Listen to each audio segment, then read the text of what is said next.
میں کسی ایسے شخص کے ساتھ کیوں ان سے وہی کہا جو میں نے اسے سمجھایا تھا. وہ وقت کے ساتھ دھندلی پڑ گئی. شکر ہے ڈاکٹر نے زارون سے وہی کہا.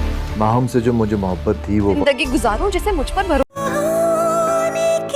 پھر سے دادی بننے والی ہے. کیا بات ہے؟ مگر یہ خوشی کچھ غیر معمولی لگتی ہے.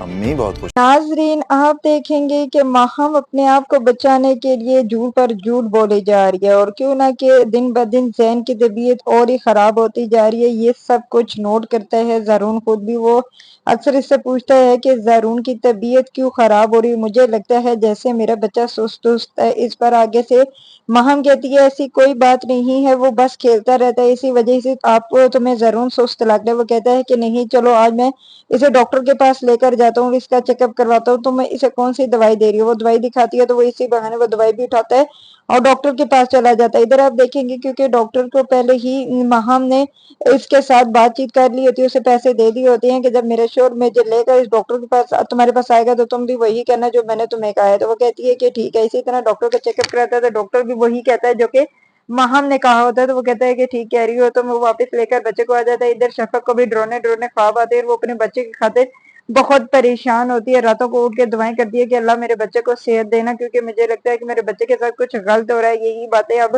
زارون بھی سوچ رہا ہے. اور ادھر جب وہ باہر جاتا ہے اور زارون کہتا ہے کہ ماہم تمہارے ساتھ جو مجھے محبت تھی وہ آہستہ آہستہ پھیکی پڑی. مجھے لگتا ہے کہ تمہارے ساتھ میری محبت ختم ہو گئی ہے، لیکن میں شفق کو بہت پسند کرتا تھا، اس نے مجھے دھوکہ دیا ہے. لیکن اب شفق کو چاہیے تھا وہ اپنے بچے کی خاطر واپس آ جاتی. مجھے لگتا ہے کہ بچہ اپنی ماں کو بھی مس کر رہا ہے. ادھر آپ دیکھیں گے کہ زارا اپنی ماں سے مل کر سیدھی شفق کے پاس جاتی ہے اور شفق کو کہتی ہے کہ بھابھی آپ کو ایسے گھر چھوڑ کر نہیں آنا چاہیے تھا، آپ کو گھر واپس آ جانا چاہیے. اس پر وہ کہتی ہے کہ میں کیوں ایسے انسان کے ساتھ زندگی گزاروں جو مجھ پر شک کرتا ہے، اعتبار تو کرتا ہی نہیں ہے. تو وہ کہتی ہے کہ جو بھی ہے آپ کا وہ گھر اور وہاں آپ کا بیٹا ہے جو آپ کا انتظار کر رہا ہے. اسے وہ کہتی ہے یہی تو میں چاہتی ہوں، میں ذہن کے لیے بہت پریشان ہوں. وہ کیسا ہے؟ تو وہ کہتی ہے بالکل ٹھیک ہے، لیکن آج کل اس کی طبیعت نہیں ٹھیک رہتی. اس پر شفق سوچ میں پڑ جاتی ہے اور شفق کے فوراً اسے چکر آ جاتے ہیں اور گرنے لگتی ہے. تو اس پر آگے سے زارا کہتی ہے کہ بھابھی کیا ہوا، آپ کی طبیعت ٹھیک ہے؟ تب وہ اسے بتا دیتی ہے کہ تم جانتی ہو کہ میں دوبارہ ماں بننے والی تمہارے بھائی کے بچے کی.